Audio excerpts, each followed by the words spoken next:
Você abra sua Bíblia comigo em 2 Timóteo capítulo 3. Nós vamos ler o versículo 16 e o versículo 17. Quem está empolgado para ouvir a voz do Senhor, quem está com expectativa em Jesus do que Deus vai fazer aqui nessa noite, eu estou empolgado, irmão.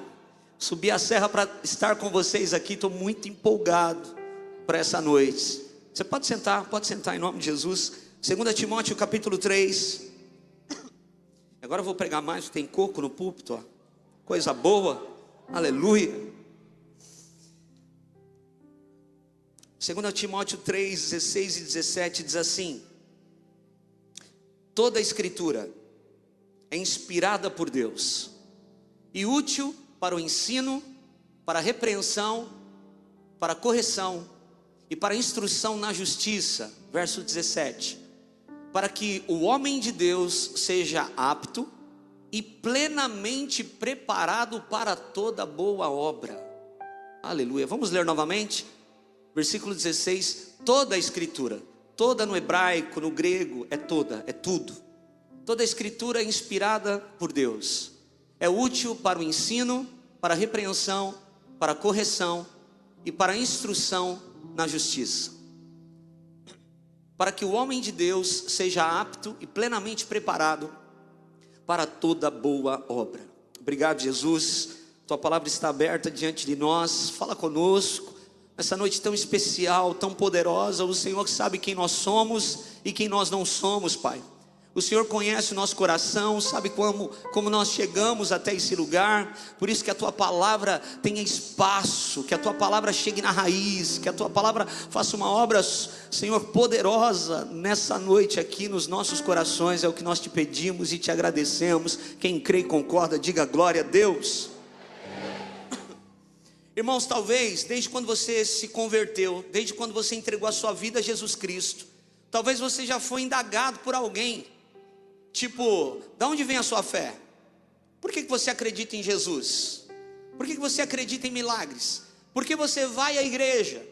Todos nós, seja no serviço, na sala da faculdade, aonde for, muitas vezes nós somos indagados. De onde vem a nossa fé? E uma das coisas que nós podemos afirmar é que a nossa fé vem da palavra de Deus.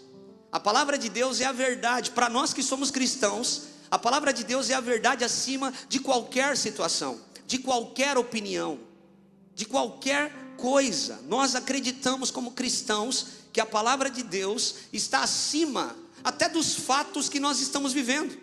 Existem fatos que você está vivendo, estão diante dos teus olhos exatamente hoje.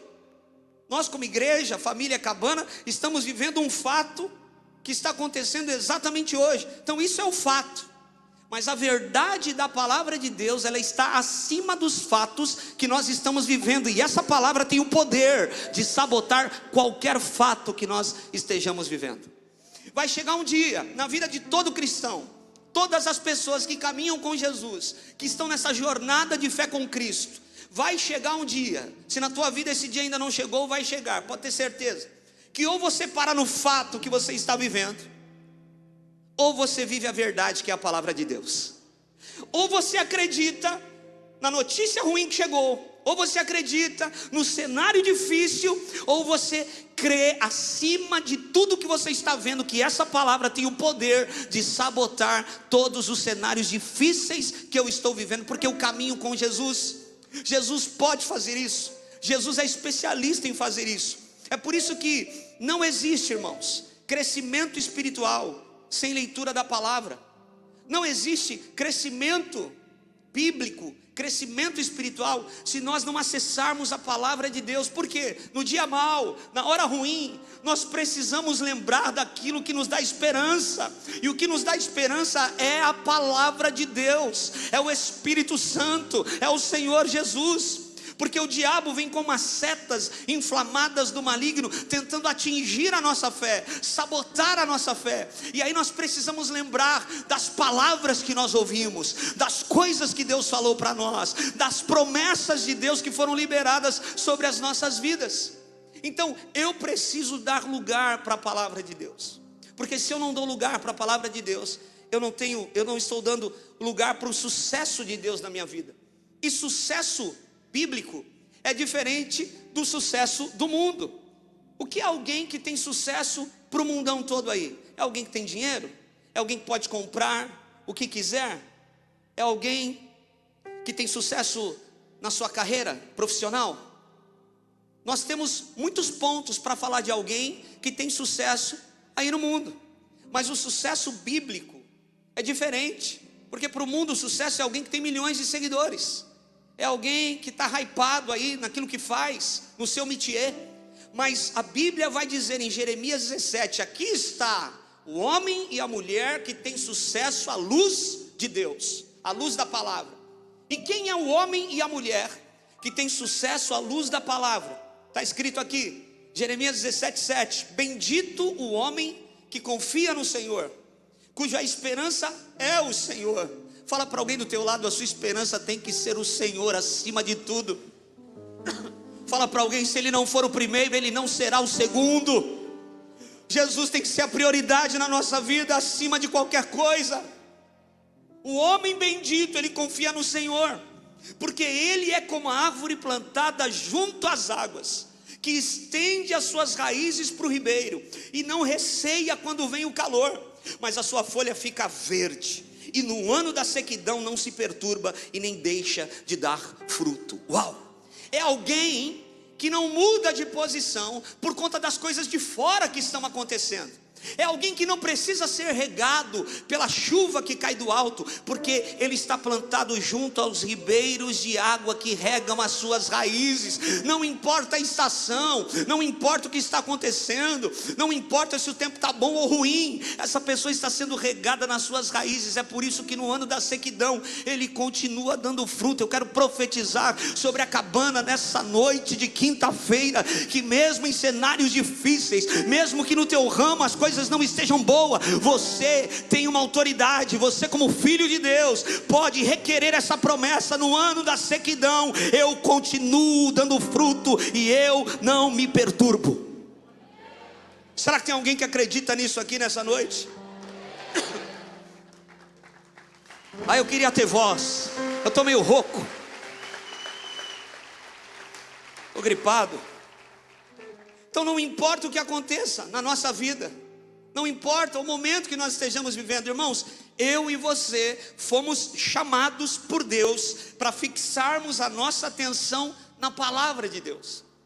Nada pode tirar os nossos olhos da palavra, nenhuma situação, nenhuma crise, nenhum dia mau. Aliás, são nesses dias que eu preciso ainda mais lembrar da palavra de Deus, que eu preciso praticar a palavra de Deus, e não só isso, declarar a palavra de Deus, porque no reino espiritual, o que vale, a assinatura que vale, são as declarações que nós estamos fazendo. É por isso que existe uma grande diferença entre fatos e verdades. Pastor, mas fato não é verdade? Sim, algumas coisas nós estamos enxergando diante dos nossos olhos, mas essa palavra, ela pode mudar alguns cenários, e eu quero provar isso para você nessa noite. As pessoas são rápidas e ágeis em nos trazer os problemas e as situações que estão vivendo. Você viu o que aconteceu em São José do Rio Preto essa semana? Você viu o que aconteceu com fulano de tal? As pessoas são rápidas e ágeis em nos trazer os fatos que estão acontecendo. No entanto, a nossa fé, o nosso foco e a nossa luta estão fundamentados não em fatos, mas na verdade que é a palavra de Deus.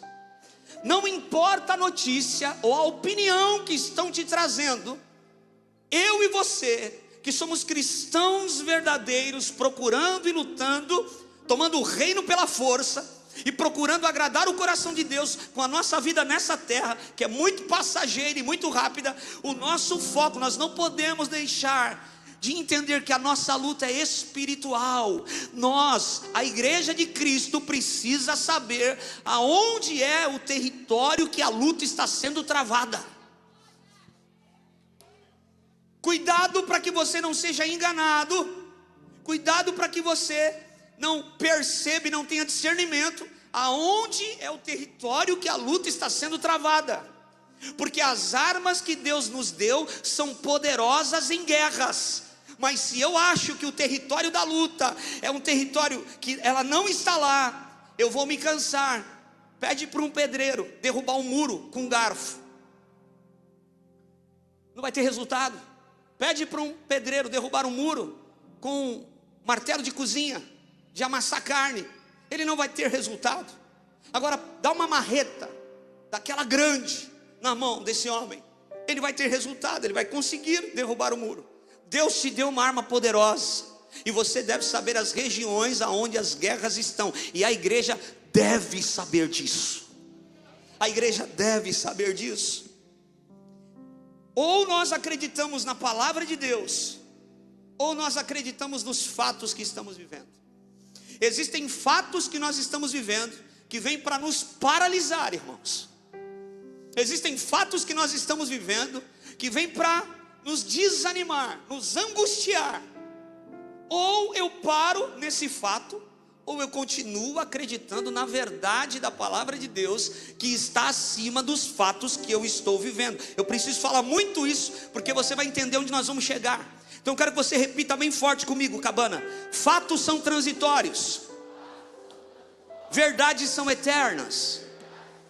Vamos lá de novo: fatos são transitórios, verdades são eternas. Marcos capítulo 5 tem duas passagens muito conhecidas da Bíblia Sagrada. Um homem maioral chamado Jairo. Jairo tem uma filha de 12 anos, e a filha dele está à morte. Naquela época não tinha uma UTI, naquela época não tinha uma injeção, medicamentos para enfermidade. Então o quadro dela é irreversível, estão só esperando ela morrer. Então aquele homem poderia ter comprado um caixão, aquele homem poderia ter organizado o velório, mas ele se levanta na sua dor para buscar a verdade, que é Jesus. Aí eu preciso de alguém comigo aqui nessa noite. Eu estou sentindo a presença do Espírito Santo. Ele poderia parar no fato. Qual é o fato que Jairo está vivendo? A filhinha vai morrer. Mas ele se levanta na dor, e ele vai atrás da verdade que está acima do fato que ele está vivendo. Ele se levanta na dor para buscar Jesus. E ele chega em Jesus e ele vai dizer: Jesus, a minha filhinha está à morte, me ajuda, se compadece de mim. Jesus, a Bíblia vai dizer que ele está descendo de um barco, e ele tem uma direção para ir. Ele está indo para um lugar, só que agora ele vai mudar a rota, porque pessoas que se levantam na dor e não param nos fatos que estão vivendo, e vivem a verdade da palavra, mudam a rota de Jesus.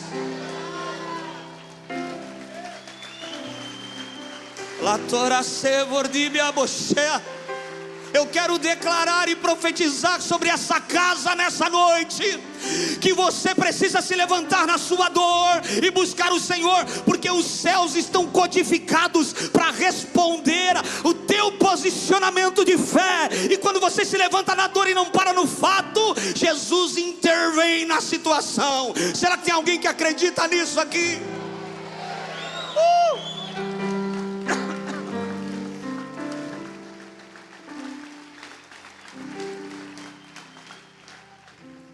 Jesus fala: vamos lá. Jesus muda a rota. Tem gente que muda a rota de Jesus, irmãos. Tem gente que entra na presença de Deus com fé. Aquilo nem estava tão pronto, nem estava tão preparado, mas os céus não negam a fé que a pessoa tem. Então Jairo está indo com alguns homens e Jesus para a casa dele, porque ele muda a rota de Jesus, e agora Jesus vai para a casa de Jairo. E a Bíblia vai dizer, e nesse mesmo capítulo, uma mulher que há 12 anos, quantos anos tem a filha de Jairo? Quantos anos tem a mulher do fluxo de sangue? 12 anos, gastou tudo que tinha. Foi em todos os melhores médicos, São José. Gastou tudo, tentou a cura, não conseguiu. Continua pálida. É considerada maldita, não pode andar em sociedade. Mas ela fica sabendo que Jesus vai passar perto da casa dela. Ela não sabe, mas teve um homem que mudou a rota de Jesus. Eu quero te dizer que o teu posicionamento de fé abençoa outras pessoas. Não, preciso de alguém que pegue essa palavra. O teu posicionamento de fé faz o transbordo do que você vai receber, outras pessoas também receberem e terem a oportunidade de tocar em Jesus. Agora vem cá comigo, irmãos, essa mulher que há 12 anos está enferma e já tentou de tudo e não conseguiu, ela fica sabendo que Jesus vai passar perto da casa dela, e ela diz na casa dela: se tão somente eu tocar nas orlas do seu manto, eu serei curada. Ela não disse: se ele impor as mãos sobre mim, se ele me der um abraço, se ele revelar o meu nome. Ela não colocou a responsabilidade da cura dela em Jesus. Ela disse: se eu tocar. Repita comigo uma verdade, diga assim: melhor do que ser tocado por Jesus é tocá-lo. Os maiores milagres do Novo Testamento foram de pessoas que não pararam nos fatos que estavam vivendo e se levantaram na sua dor para viver a verdade da palavra e tocar em Jesus. Olha a fé dessa mulher, olha a expectativa dela de ir para o culto. Se tão somente, não importa quem vai cantar, não importa quem vai pregar, não importa se o ar-condicionado vai estar bom, eu vou tocar nele hoje. Essa é a minha expectativa. Eu não quero saber, eu estou com fé para tocar em Jesus. Não importa, nada vai me atrapalhar de arrancar a virtude dele. Irmãos, ela não está falando que vai tocar nas vestes do Senhor. Ela não está dizendo, Bispa Geisa, que ela vai conseguir, se ela conseguir abraçar o Senhor. Ela está dizendo o seguinte: olha onde a fé dessa mulher está chegando. Senhor, não importa, se eu conseguir tocar no fiozinho, o tzitzi, o fio do talite judaico chama tzitzi. Ela está dizendo o seguinte: nem que ela toque no finalzinho do fio do talite judaico, ela vai ser curada. Se eu alcançar, nem que for ali, eu vou ser curada. Meu Deus. Sabe quem recebe, irmão? Quem vem para o culto com uma fé dessa. Sabe quem recebe? Quem coloca a verdade acima dos fatos. Não deixa nada colocar murmuração nos teus lábios. Não permita que as situações difíceis façam com que você libere palavras de descrença. Não. Ela sai. Irmãos, ela vai ter que enfrentar uma multidão. Ela é considerada maldita, mas ela vence a vergonha, ela vence, ela entra no meio daqueles homens, a maioria homens, e ela vai, e lembre-se, Jairo está no meio, porque Jesus está indo para a casa de Jairo, com alguns homens, e ela toca. Quando ela toca em Jesus, Jesus fala: opa, alguém me tocou. Eu quero saber quem é, alguém me tocou. Irmão, se você pegar isso, você pegou tudo. Jesus ainda é surpreendido com pessoas que o tocam com fé, com gente que saiu da multidão e entendeu.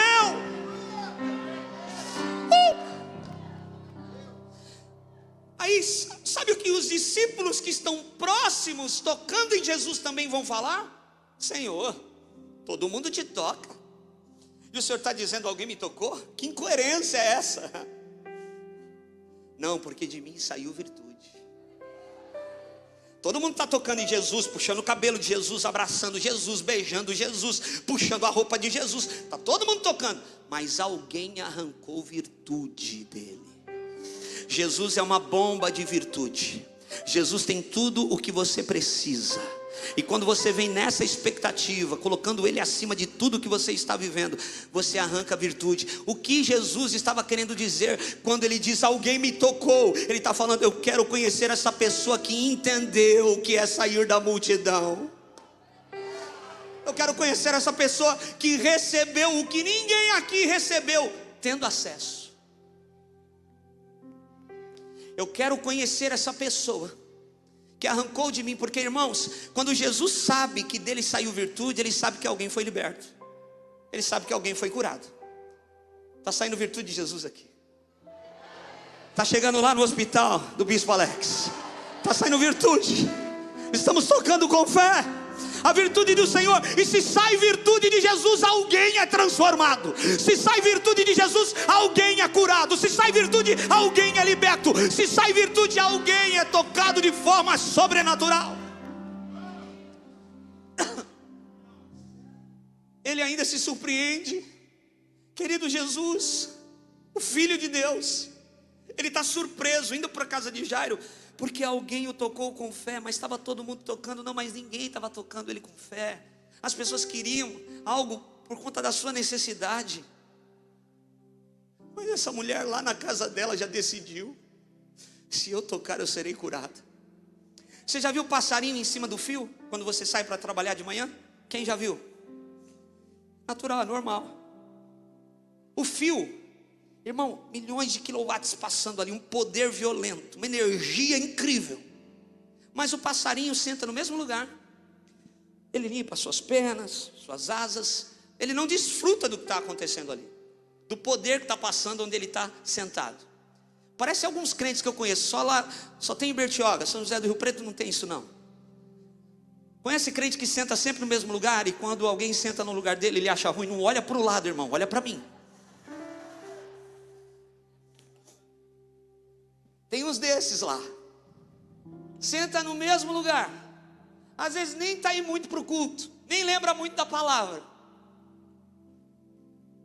mas está aqui meio que batendo cartão, ligou no automático, até o dia que esse crente entra e o fio está desencapado, ele não dá conta disso. Aí ele vai despertar, porque o rema vem no coração.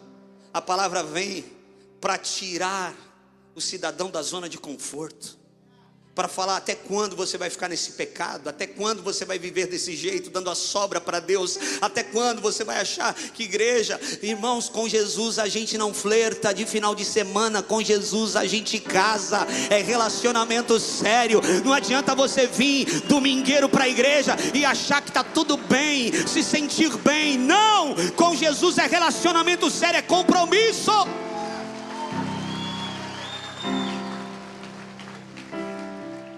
Fala para o teu irmão assim: irmão, vigia, senão o anjo do concerto te pega, irmão. Toma cuidado com isso, essa coisa é séria. Aquela mulher recebeu virtude, e quando alguém recebe virtude de Jesus, algo é mudado, algo é transformado, nada fica do mesmo jeito, irmãos. Quando Jesus passa pela vida de alguém, ele arrebenta com tudo. A gente nunca mais, a gente já não serve nem para pecar, a gente fica no meio do caminho, porque ele estragou a nossa vida, ele bagunçou com você. Então agora a única opção que nós temos é mergulhar para viver os propósitos de Jesus.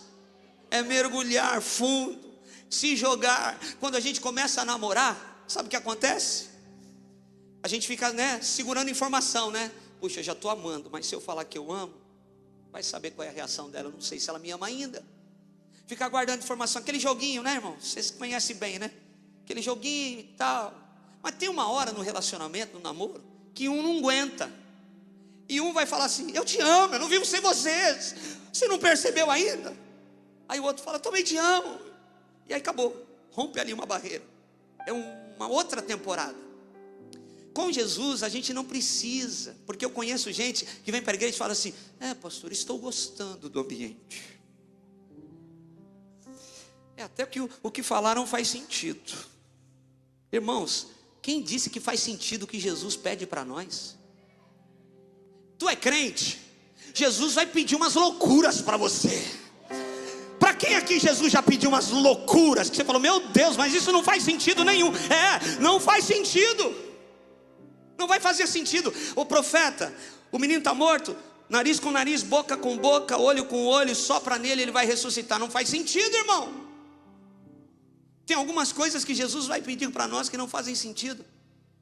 Então com Jesus, para com esse joguinho, se joga logo. Porque se tem alguém que merece toda a tua atenção, se tem alguém que merece todo o teu amor, ele se chama Jesus Cristo, o Nazareno, o homem da Galileia, porque ele morreu por você. Se tem alguém que pode requerer a tua vida, é quem morreu por você.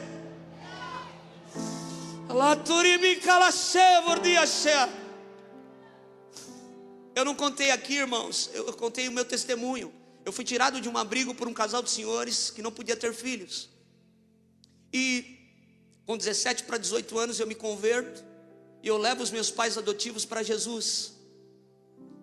A minha mãe foi diaconisa da igreja que eu sou pastor até 2012, quando ela foi para o Senhor. Meu pai foi diácono da igreja que eu sou pastor até 3 anos atrás, quando Deus o recolheu. A minha mãe, meses antes de ir para o Senhor, ela disse que ela foi naquele abrigo para pegar uma menina. Mas quando ela chegou naquele abrigo, eu estava sentado numa cama tomando uma mamadeira de caldo de feijão, e eu soltei a mamadeira e dei um sorriso para ela. E ela disse: eu não vou levar a menina não, eu vou levar esse menino, porque o sorriso dele foi um sorriso de Deus para mim. E eu digo no meu livro Legado, que eu não trouxe hoje: sorrir na crise te tira dela. Foi aquele sorriso que me tirou daquele lugar. Ouse acreditar em Deus nos seus piores dias. Ele é poderoso para mudar qualquer cenário. Qualquer cenário.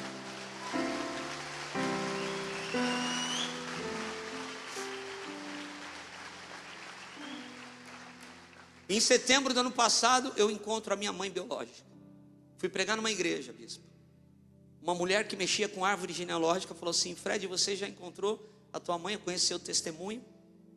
Ela falou assim, eu falei assim: eu não encontrei, mas eu tenho uma profecia que a minha mãe ia me reconhecer pelo meu antebraço. Faz sentido? Nenhum. Pelos olhos, pelo cabelo, pelo antebraço. 5 anos atrás. Dei meu nome, minha data de nascimento. Ela falou: aonde você nasceu? Ou Tatuapé ou Belém. Ela foi nos cartórios, procurou, eles têm umas pesquisas que eles fazem. Nos cartórios não achou nada. Ela falou: Fred, eu não achei. Eu vou estender a pesquisa por cartório da saúde. Quando ela amplia a pesquisa, ela encontra a minha certidão original de nascimento, com o nome da minha mãe. E ela me liga chorando depois de 2 dias: Fred, você não acredita, eu encontrei a tua mãe. A tua mãe chama Marlene Ferreira da Silva. Tua mãe está viva.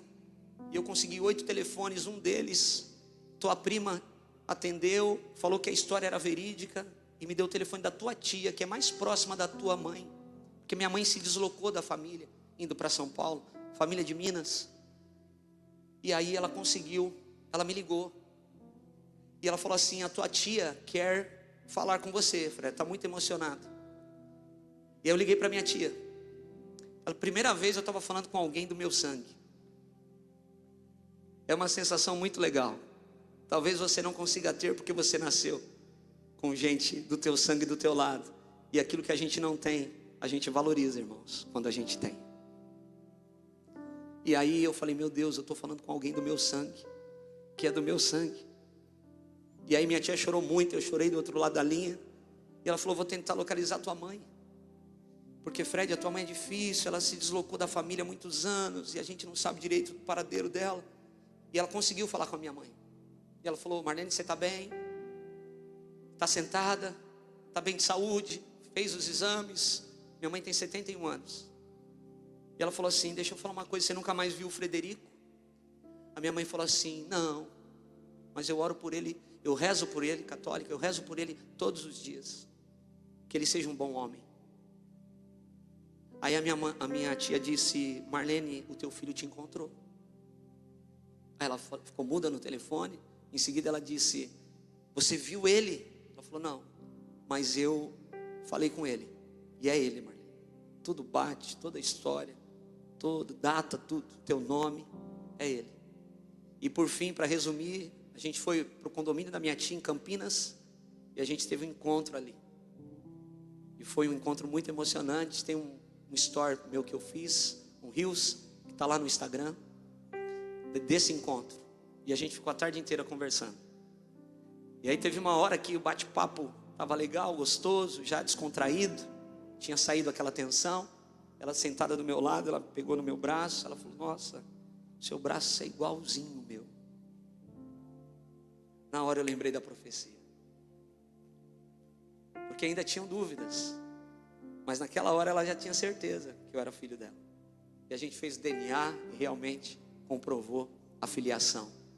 Por que eu estou dizendo isso, irmãos? Existem momentos na nossa vida Porque a gente luta para algo acontecer. E a gente não vê mudança, transformação. Pelo contrário, às vezes a gente vai ver as coisas degringolando ainda mais. Mas o que eu e você precisamos? Nos apegar à palavra que um dia nós recebemos. Não importa se aquilo que você ora para mudar e não está mudando, você não viu ainda, até porque nós não sabemos o tempo de Deus. Existe o Kairos, o tempo de Deus cumprir algumas coisas, e a gente não entende. Mas nós não podemos afrouxar a nossa fé. Nós não podemos recuar ou simplesmente esquecer as promessas. Nós temos que declarar todos os dias: eu lembro do que o Senhor me falou, eu lembro que o Senhor disse que ia cumprir, eu lembro que o Senhor falou, o Senhor prometeu e é fiel para cumprir aquilo que prometeu. Levanta a tua mão, Cabana, eu quero declarar uma palavra nessa noite sobre a tua vida. Tudo que veio da boca de Deus sobre ti vai se cumprir. Não saia da presença do Senhor, espera nele e Ele tudo fará.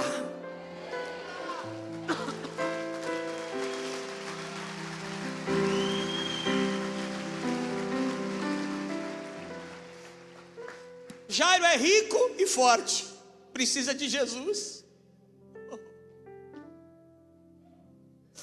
A mulher do fluxo é falida e fraca, mas também precisa de Jesus. Os dois estão clamando. O que os torna iguais é que eles se levantaram na dor para ir atrás da verdade, que é a palavra de Deus acima dos fatos. Eu quero fazer isso para você visualizar isso na sua vida. Essa palavra está acima de tudo que você está vivendo, e essa palavra tem poder de sabotar qualquer fato que você esteja vivendo. Jesus vai chegar na casa de Jairo. Antes de Jesus entrar na casa de Jairo, sai alguns homens correndo, interceptam Jesus e Jairo fora da casa, dizendo: não adiantou, não deu tempo, ela morreu. Não adiantou você ir buscar o mestre, ela morreu, não deu tempo. Irmãos, o diálogo é lindo, mas trazendo para os nossos dias o que Jesus vai falar em seguida. Jairo recebe essa notícia. Sabe o que Jesus vai falar para ele? É como se Jesus estivesse dizendo assim: Jairo, olha para mim, não olha para eles, me ouça, não os ouça, me ouça, Jairo, olha para mim, não temas, não temas. Tem notícia chegando, esfriando a tua fé? Tem notícia chegando, aplacando o teu coração? Lator que amachevordiacea. Tem algumas coisas que estão chegando e angustiando o teu coração. Jesus está dizendo: olha para mim, olha para mim, porque a minha palavra está acima das opiniões. Olha para mim, porque a minha opinião está acima de todas as outras opiniões. Olha para mim, porque o meu doxa, a opinião do céu a respeito disso que você está vivendo é o que vale. Olha para mim, não temas.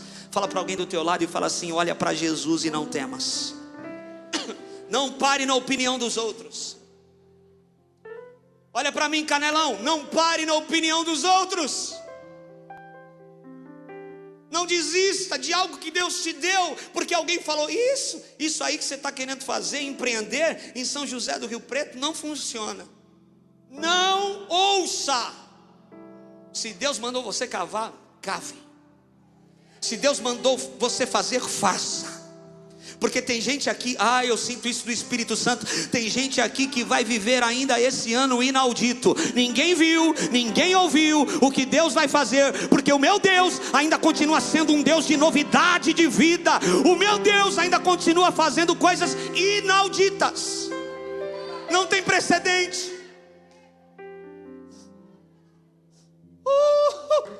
Não tem precedente. Eu quero viver coisas maiores, Senhor. Eu quero viver coisas maiores, Jesus. Me ajuda com a minha família, me ajuda com a minha casa. Me ajuda, Senhor, me ajuda, nos ajuda. Olha para mim, Jairo, não olha para eles. Não temas. Ele entra na casa e ele declara sobre aquela menina: Talita cumi. levanta-te.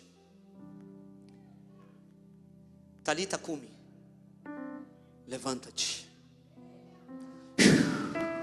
Talita cumi, isso é profético, levanta-te. Talita cumi, levanta-te. O que parecia morto, Deus está dizendo: Talita cumi, levanta-te. O que parecia que já era, morreu, não dá mais, não tem como, já faliu, já quebrou, já não tem mais como. Talita cumi, levanta-te. Talita cumi, levanta-te. Talita cumi. O Espírito Santo dá uma ordem aqui no 3, nós vamos declarar: Talita cumi, levanta-te. 1, 2, 3.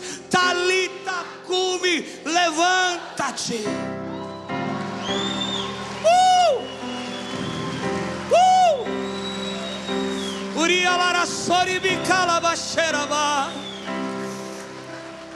Oh, aleluia. Senta só mais um pouquinho, eu preciso terminar.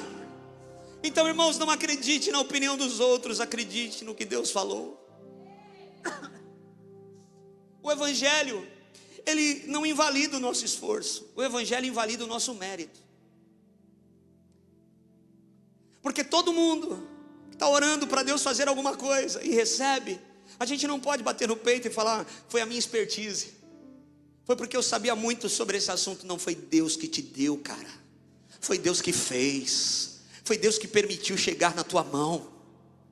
Então ele não invalida o nosso esforço, porque a Bíblia diz que o reino de Deus é tomado pela força, e aqueles que se esforçam se apoderam dele. Uau! Então, quando você receber o que você espera, quando você receber o que Deus te prometeu, a primeira coisa que nós devemos fazer, seja pequeno ou grande, querido, até porque isso é muito relativo, faça uma coisa: agradeça ao Senhor. Porque Ele não invalida o teu esforço, mas Ele invalida o teu mérito. Ai daquele que falar: foi por minha causa. Não, foi por causa dEle. Sabe, a Bíblia é sagrada, ela vai falar, eu já estou indo para o fim, se o louvor quiser subir. Em 2 ocasiões, eu estou indo para o fim, gostei. Só em 2 ocasiões Jesus atribui grande fé. Sabe o que é Jesus olhar para alguém, pastor, e falar: que fé, hein? Grande fé. Só que são 2 pessoas estrangeiras, são 2 gentios, que não estão aprisionados na religião, não são religiosos, porque a religiosidade é um problema. Você vai lá na cabana, naquela parede preta, aquele povo, muita luz, muito LED, cruz credo. Oh glória! A playlist do céu muda, irmão. E quando a playlist do céu muda, a palavra é a mesma, mas a revelação é progressiva. O homem de Deus e a mulher de Deus que mudam quando a playlist do céu muda, conseguem transicionar de geração em geração. Esses dias eu estava sentado numa mesa com homens de Deus que tocam o Brasil, e tinha um deles que tinha 85 anos, um senhor, que é um general na fé. Ele era o mais atualizado em todos os assuntos, e por isso ele é quem ele é, porque é alguém que aprendeu a romper as estações. Ele não parou na religiosidade. A palavra é a mesma, intocável, mas a revelação é progressiva. Se Deus mandar a gente pintar as paredes das igrejas amanhã de rosa, para alcançar uma geração, vamos todo mundo pintar, irmão. Se Deus mandar a gente fazer algumas loucuras para alcançar essa geração, nós vamos fazer, mas sem negociar as escrituras sagradas. Sem negociar.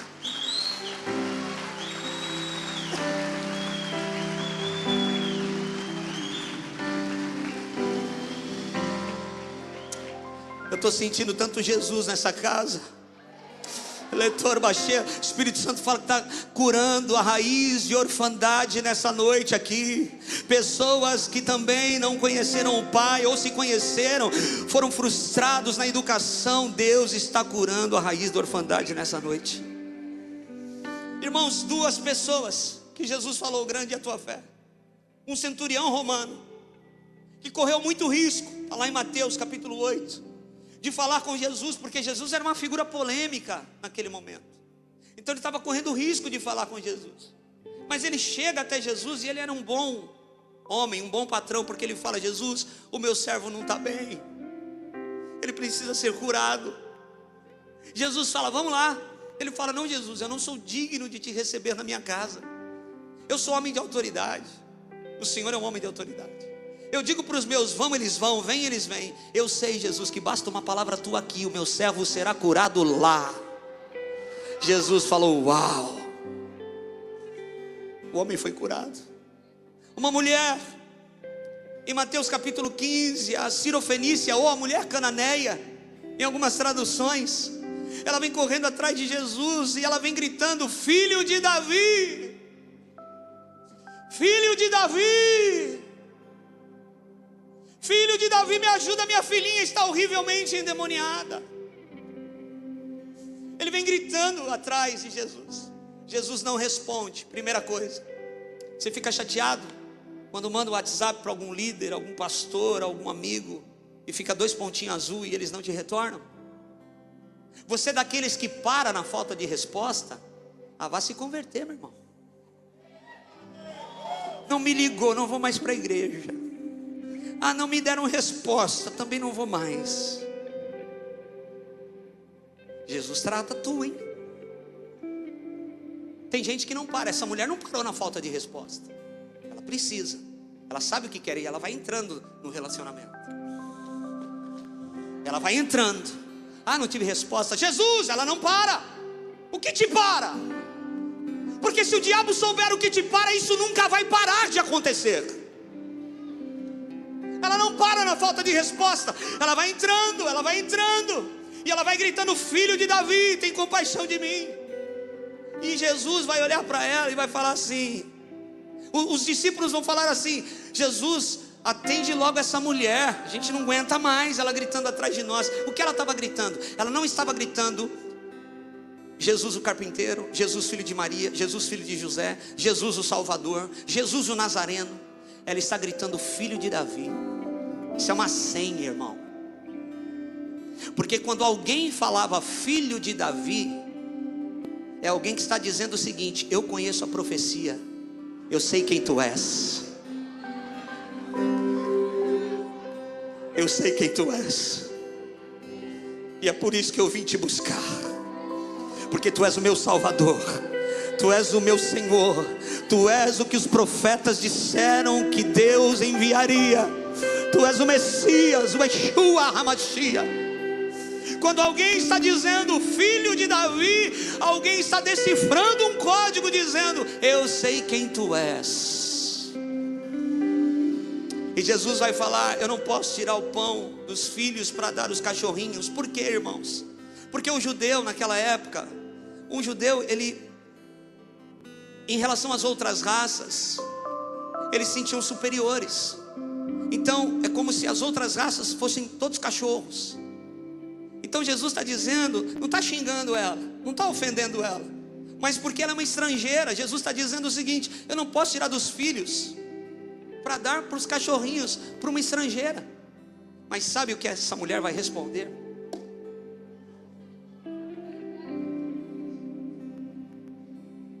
Sabe o que ela vai dizer? Ela vai falar assim, sim, Jesus, mas até os cachorrinhos comem das migalhas que caem das mesas dos seus donos. O que ela está querendo dizer? Se for para ficar debaixo da tua autoridade, eu fico aqui, esse é o meu lugar.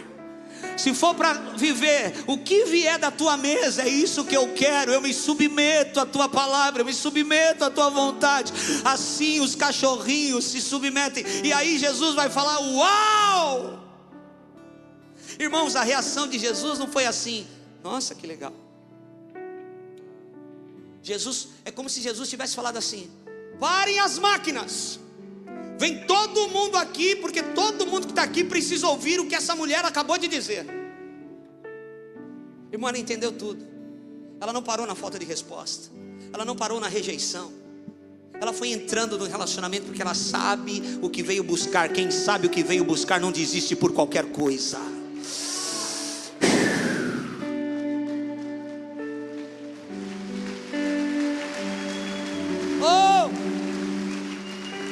Fica de pé comigo. Nunca vi tamanha fé. Ele foi surpreendido. Certa vez, eu quero orar com você. Certa vez Pedro tinha uma companhia de pesca. Pescadores iam, eu moro numa vila de pescador. É impossível um pescador entrar no mar e voltar sem pegar peixe, irmãos. Ele sabe de lua, sabe de maré, sabe da temperatura da água, sabe de tudo. A minha nora é dona de pescaria, de peixaria. Pedro tem uma companhia de pesca. Ele sai para pescar e não pega nada. Tenta a noite inteira, porque quando Deus fecha, Ele fecha por um propósito maior. A gente não entende. Aí a gente fica de bico, emburrado, dá uma murmuradinha. Ou só isso acontece em Bertioga? Dá uma reclamadinha. Por que, Deus? Investi, gastei meu tempo e nada aconteceu. E eles estão voltando, lavando as redes.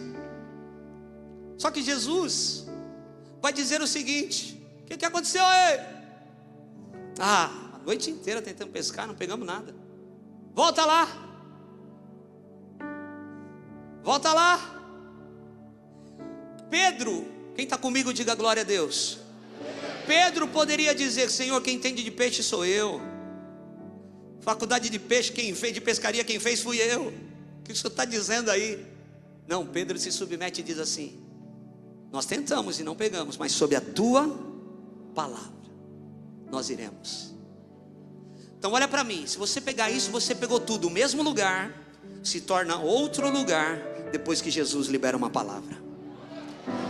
Não, você precisa pegar o que eu estou falando. O mesmo lugar se torna outro lugar depois que Jesus libera uma palavra. Tem gente que vai voltar para casa, deixou problemas lá, mas o mesmo lugar se torna outro lugar depois que Jesus liberou uma palavra. Tem um cego, eu vou voltar, é rápido. Tem um cego chamado, ele estava cego e Jesus manda ele se lavar no tanque de Siloé. Siloé significa enviado. Aquele tanque era público, todo mundo se lavava naquele tanque, bebia água daquele tanque, todo mundo conhecia aquele tanque. Então Jesus gospe no chão, faz lodo, coloca nos olhos do cego e diz assim: vai se lavar no tanque de Siloé. O que aquele homem poderia ter pensado? Eu conheço esse tanque, o que ele tem de novo para me oferecer? Eu vou lá todo dia, Jesus está mandando eu ir lá para ser curado. O mesmo lugar se torna outro lugar depois que Jesus liberou uma palavra. Então pega o que eu vou falar. Os fatos da experiência de Pedro e do conhecimento de pescaria diziam para ele: não tem peixe. Fato. Tentaram pegar e não pegaram. Mas a verdade, que é a palavra de Jesus liberada sobre nós, está dizendo: tem sim, volta lá para pegar. A experiência do pescador diz: fato, não tem peixe.